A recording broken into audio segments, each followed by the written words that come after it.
BCCI মানেই ICC, ICC মানেই BCCI. নানা সময়ে ভক্তদের কাছ থেকে এইসব কথা শোনা যায়। কারণটা ক্রিকেটে ভারতের একচ্ছত্র আধিপত্য। কেননা শুধু ভারতের ক্রিকেট স্পোর্ট না, খোদ আইসিসির ব্যবসার মুনাফা অনেকাংশে নির্ভর করে ইন্ডিয়ান ক্রিকেট বাজারের ওপর। এবার যেন আরও গাঢ় হলো সেই সম্পর্ক।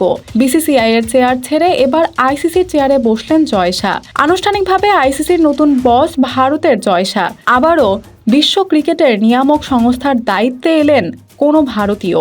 আইসিসির চেয়ারম্যান পদে যোগ দিলেন জয় শাহ। ডিসেম্বরের প্রথম দিনেই এই দায়িত্ব তুলে নিলেন তিনি।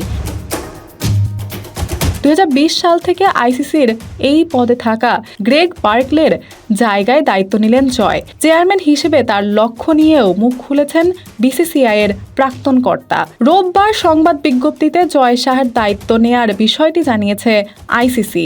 একই সঙ্গে বিষয়টিকে বিশ্ব ক্রিকেটের নতুন অধ্যায় হিসেবে অভিহিত করেছে সংস্থাটি। গত আগস্টে বিনা প্রতিদ্বন্দ্বিতায় আইসিসির স্বাধীন চেয়ারম্যান নির্বাচিত হন জয় শাহ।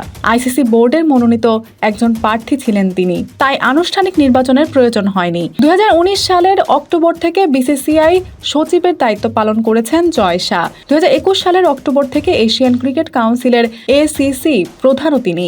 এবার দায়িত্ব শুরু করলেন আইসিসি প্রধান হিসেবে। আইসিসির চেয়ারম্যান হয়ে জয় শাহ বলেছেন, আমি আইসিসির চেয়ারম্যান হিসেবে দায়িত্ব গ্রহণ করে গর্বিত এবং আইসিসির কর্মকর্তাদের কাছে কৃতজ্ঞ আমার ওপর ভরসা রাখার জন্য।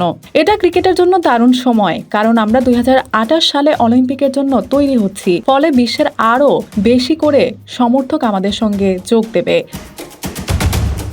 তবে দেখার বিষয়, জয়ের এই পদোন্নতি দিন শেষে কাদের লাভ বয়ে আনে। বিসিসিআই এর চেয়ারে থেকেই আইসিসির অনেক সিদ্ধান্তে রোহিত কোহলিদের বেনিফিট দিয়েছেন। এবার তো চেয়ারটা আরও বড়। একচাটিয়া ভারতের রাজত্ব না, ক্রিকেটের প্রেসার। জয় শাহর আমলে কোন ফলাফল দেখবে ক্রিকেট বিশ্ব, সেটা এবার দেখার পালা। দৌলতে এখন স্মরণ, পিটি আর্কাইভ।